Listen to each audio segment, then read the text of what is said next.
how do vaccines work to protect us? And what are the different approaches that we are hearing about now for vaccines? Hello and welcome to Science in 5. I'm Vismita Gupta-Smith, and this is WHO's Conversations in Science.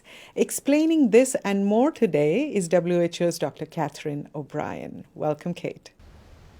Thank you so much. Kate, explain to me how vaccines work with our body to protect us.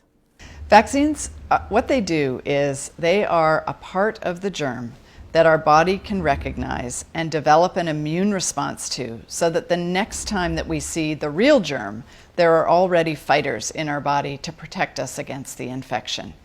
For coronavirus, we know that it's a part of the outside of the coronavirus. The spike protein is the part that if we have fighters against the spike protein, we will have a much lower chance of getting disease or getting serious disease from coronavirus.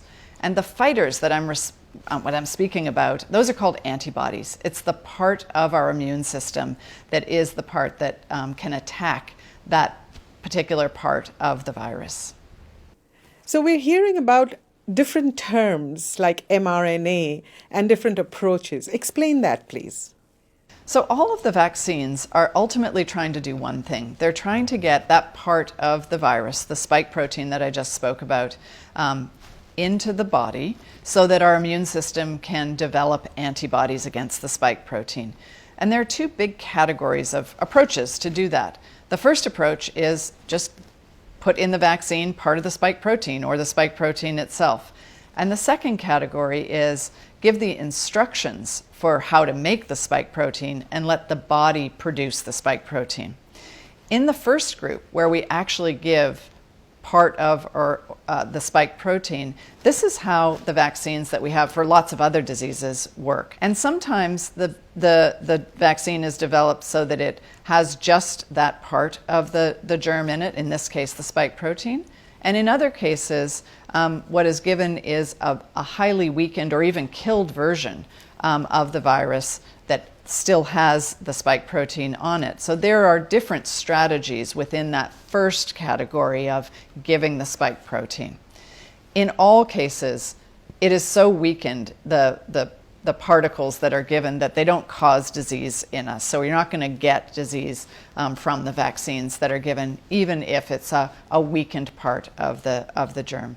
This second category, where we're giving the instructions to the body on how to make the spike protein, this is a new strategy that's being used. And it's a really important new strategy because we can develop vaccines very quickly, a much more efficient way of developing vaccines and using the body's own ability to produce proteins is a really powerful tool. Kate, when we hear about vaccines developed from parts of viruses, people may have questions about safety. Speak to us about safety of these vaccines. Our immune systems are incredibly powerful. On a daily basis, a weekly basis, a monthly basis, our immune systems are seeing all kinds of viruses that come at us in our noses, in our mouths, in our intestinal tract, on our hands. And it's their job, it's the job of the immune system to be surveying what's out there and readying itself for when it's exposed to something that could be causing disease. What the vaccines do is they provide to the immune system a small part of a germ that we know can cause disease, and it's training the immune system so that it is completely ready when it actually sees that particular germ.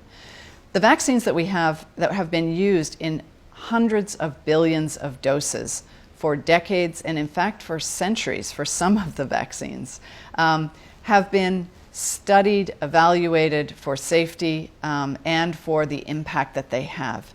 And we have a safety system for all vaccines that is constantly looking at the information about the performance of the vaccines and picking up any issue around safety that might arise in the future. So I think we can be really well assured that we have a very strong system in place to both look at safety, assure safety before a vaccine is authorized for use, and will continue to monitor safety even after it is deployed for widespread use.